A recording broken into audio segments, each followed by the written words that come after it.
Hello, हाय, good morning. मैं Amit Kumar Singh Rajaraja institute में आप सभी बच्चों का स्वागत करता हूं। आइए, हिस्ट्री सेगमेंट में हम पुनः कुछ महत्वपूर्ण सवाल लेकर के आए हैं जो आगामी 17वीं बीपीएससी के लिए टीआरई 3 और टीआरई 4 के लिए काफी फायदेमंद साबित होंगे। चलिए पहले सवाल पे चर्चा करते हैं। समुद्रगुप्त, जी हाँ, 100 युद्धों का विजेता, जिसे भारत का नेपोलियन कहकर पुकारा जाता है, जिसका शासनकाल 335 ईस्वी से लेकर के 350 ईस्वी तक रहा। 335 ईस्वी से लेकर के 350 ईस्वी तक रहा। इसी के दरबार में हरिसेन रहते थे, जिन्होंने प्रयाग प्रशस्ति की रचना की। विंसेंट स्मिथ ने समुद्रगुप्त को 100 युद्धों का विजेता अर्थात भारत का नेपोलियन कहकर संबोधित किया। तो क्वेश्चन कह रहा है, समुद्रगुप्त को किस वाद्य यंत्र को बजाते हुए सिक्कों पर दिखाया गया है? तो वीणा बजाते हुए दर्शाया गया है। अगले सवाल पे चर्चा करते हैं। दूसरा नंबर सवाल, वह स्थान जहां के स्त्री पुरुषों ने गेहूं जौ उगाना और भेड़ बकरी पालना सबसे पहले सीखा। तो मेहरगढ़, जहां से गेहूं का साक्ष्य मिला है, कृषि और पशुपालन का सबसे प्राचीनतम साक्ष्य 2017 से पहले मेहरगढ़ को माना जाता था। लेकिन अभी अगर लहुरा देव रहता यहां पे ऑप्शन में, लहुरा देव ऑप्शन में रहता, तो आंसर ये हो जाता जो वर्तमान उत्तर प्रदेश का संत कबीर नगर जिला है। संत कबीर नगर जिला है। तो कृषि और पशुपालन का सबसे प्राचीनतम साक्ष्य लहुरा देव को माना जाता है। लेकिन चूंकि ऑप्शन में लहुरा देव नहीं है, इसलिए मेहरगढ़ को माना जाएगा। मेहरगढ़ का कालक्रम अगर कहा जाए तो 7500 बीसी। वहीं लहुरा देव का कालक्रम अगर कहा जाए तो 9000 से लेकर के 8500 ईसा पूर्व माना जाता है। आपके डी नंबर ऑप्शन में चिरांद की चर्चा है। वो वर्तमान बिहार के सारण क्षेत्र में स्थित है, जो नवपाषाण कालीन स्थल है। मोहनजोदड़ो सिंधु घाटी सभ्यता का सबसे बड़ा स्थल, जिसे मृतकों का टीला कहकर पुकारा जाता है। पशुपति महादेव का साक्ष्य कांसे की नृत्यरत मूर्ति, स्वास्तिक का चिन्ह मोहनजोदड़ो से ही प्राप्त हुआ है। कोल्डिहवा वर्तमान उत्तर प्रदेश का प्रयागराज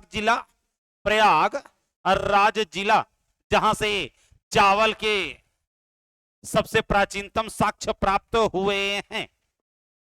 अगले सवाल पे चर्चा करते हैं। तीसरा नंबर सवाल देखेंगे, अशोक के धम्म के संदर्भ में क्या असत्य है? लोगों का नैतिक उत्थान।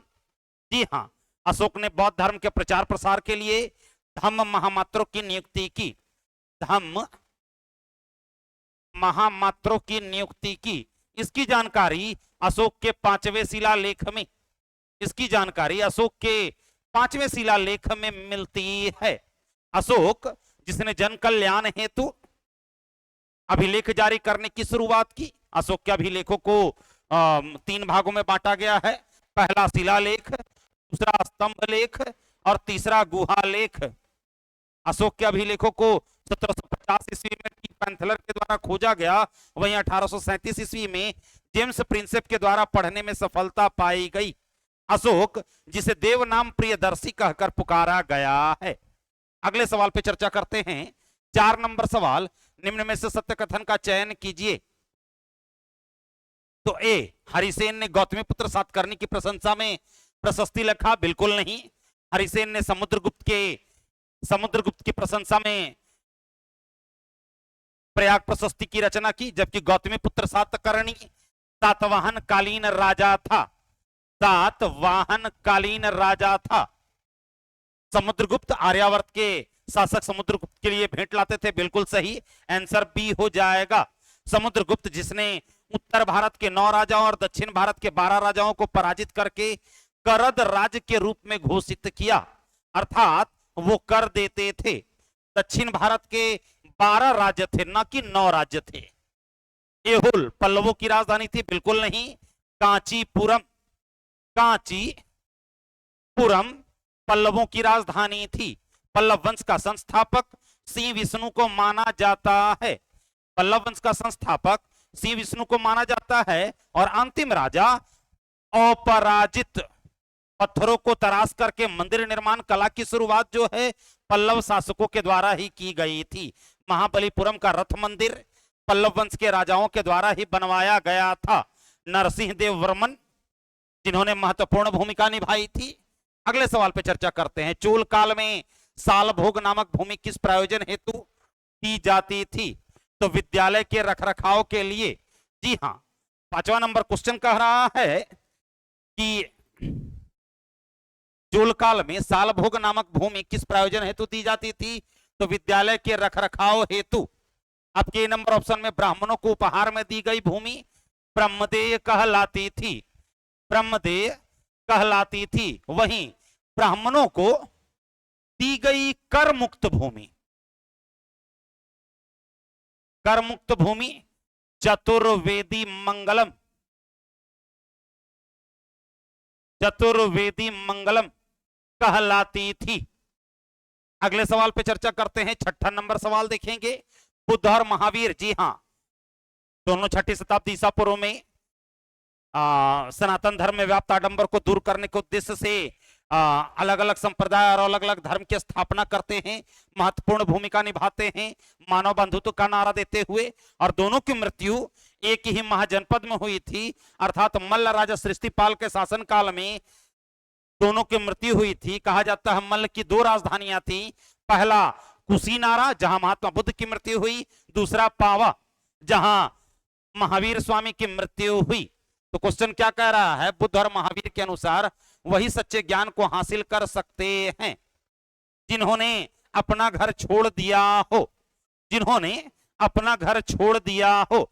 पूर्ण तरह से गृह त्याग कर देता है, उसके पश्चात ही पूर्ण ज्ञान प्राप्त होता है।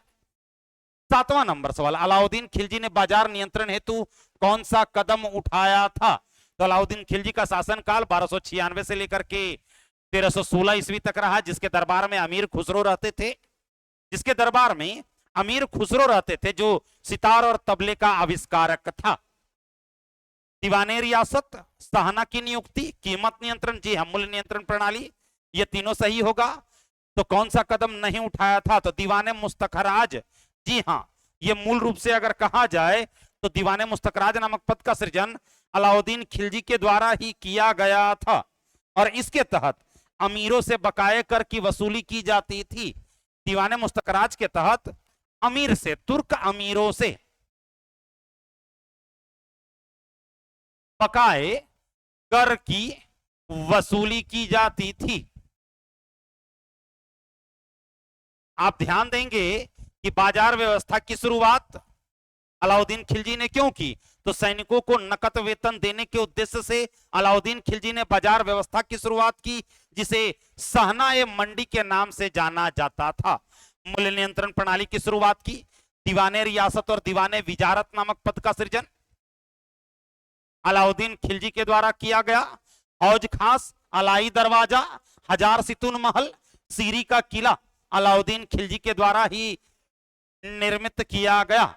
8 नंबर सवाल। शेरशाह, जी हां, शेर खान कहा जाता है शासनकाल 1540 से लेकर के 1545 ईस्वी तक रहा। भारत में दूसरे अफगान वंश की स्थापना शेरशाह सूरी के द्वारा ही की गई थी। जी हां, शेर खान ने हुमायूं को 2 युद्धों में पराजित किया था, चौसा और कन्नौज। 1539 और 1540 कन्नौज के युद्ध को बिलग्राम के युद्ध के नाम से भी जाना जाता है और गंगा के युद्ध के नाम से भी जाना जाता है।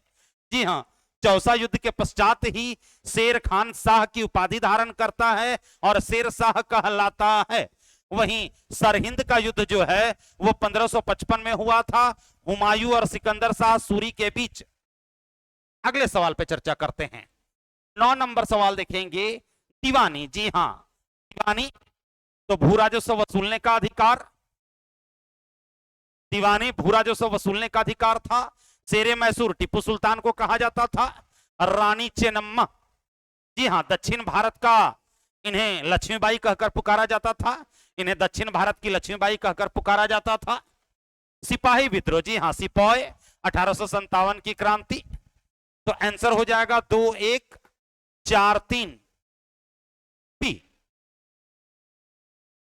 10 नंबर सवाल देखेंगे। 1857 के विद्रोह के पश्चात क्या नहीं हुआ था?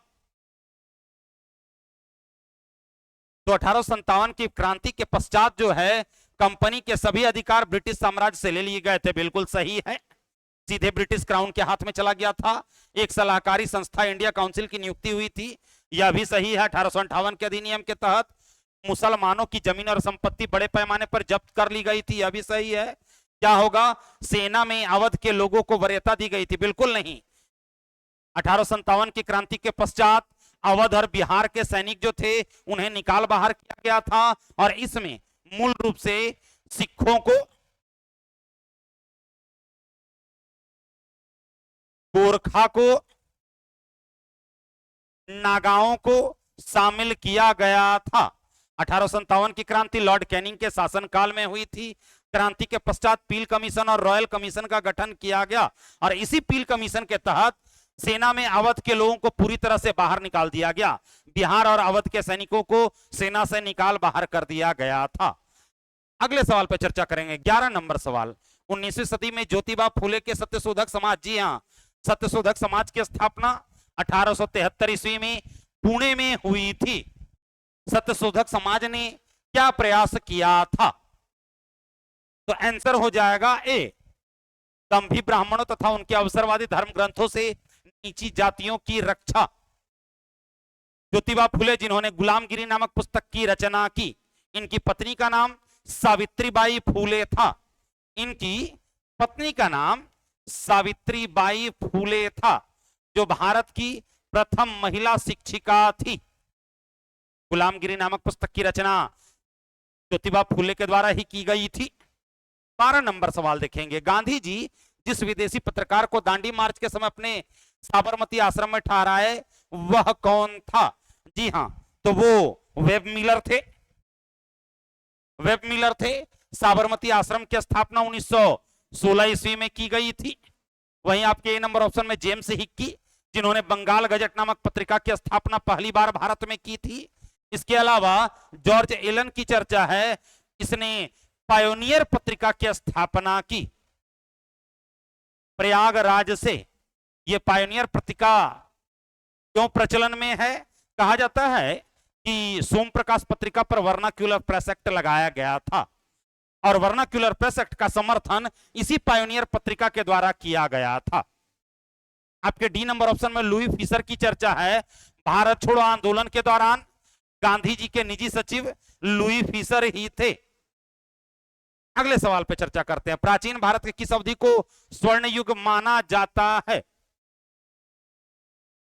तो गुप्त काल को प्राचीन भारत का स्वर्ण युग कहकर पुकारा जाता है। मुख्य रूप से अत्यधिक साहित्यों और सांस्कृतिक गतिविधि के होने के कारण गुप्त काल को स्वर्ण युग कहकर पुकारा जाता है। 14 नंबर सवाल देखेंगे, निम्नलिखित पुरातत्वविदों में किसने खुदाई के दौरान लोथल की खोज की थी? तो एसआर राव, जी हां, 1954 ईस्वी में एसआर राव ने, 1954 में एसआर राव ने लोथल की खोज की थी। रविंद्र सिंह बिष्ट, इन्होंने 1991 ईस्वी में धौलावीरा की खोज की थी। मकाय और जेपी जोशी, जगतपति जोशी, ये भी प्रसिद्ध पुरातत्वविद थे। अगले सवाल पे चर्चा करते हैं, 15 नंबर सवाल देखेंगे, आगरा, जी हां, आगरा में मोती मस्जिद का निर्माण किसने करवाया था? तो आगरा में मोती मस्जिद का निर्माण शाहजहां के द्वारा करवाया गया। शाहजहां के द्वारा दीवाने आम, दीवाने खास, मयूर सिंहासन का निर्माण, मयूर सिंहासन का निर्माण शाहजहां के द्वारा करवाया गया। जहांगीर, जिसने नगीना मस्जिद और मुसम्मन बुर्ज नामक किले का निर्माण करवाया था। वहीं अकबर, जिसने फतेहपुर सिकरी नगर में जामा मस्जिद का निर्माण करवाया था, फतेहपुर सिकरी नगर की स्थापना की, बुलंद दरवाजे का निर्माण करवाया। आगरा में लाल किले का निर्माण अकबर के द्वारा ही करवाया गया था। औरंगजेब, जिसने दिल्ली में मोती मस्जिद का निर्माण करवाया, लाहौर में बादशाही मस्जिद का निर्माण करवाया, बनारस में ज्ञानवापी मस्जिद का निर्माण औरंगजेब के द्वारा करवाया गया। वहीं महाराष्ट्र के औरंगाबाद जिले में रबिया दुरानी का मकबरा, जिसे काला ताज या दक्षिण भारत का ताज कहकर पुकारा जाता है, उसका निर्माण भी औरंगजेब के द्वारा ही करवाया गया था। तो आज के लिए इतना ही, कुल 15 सवाल थे। अगर डिस्कशन आपको अच्छा लगे जिसे लाइक करें, सब्सक्राइब करें और दोस्तों के बीच शेयर करें। धन्यवाद।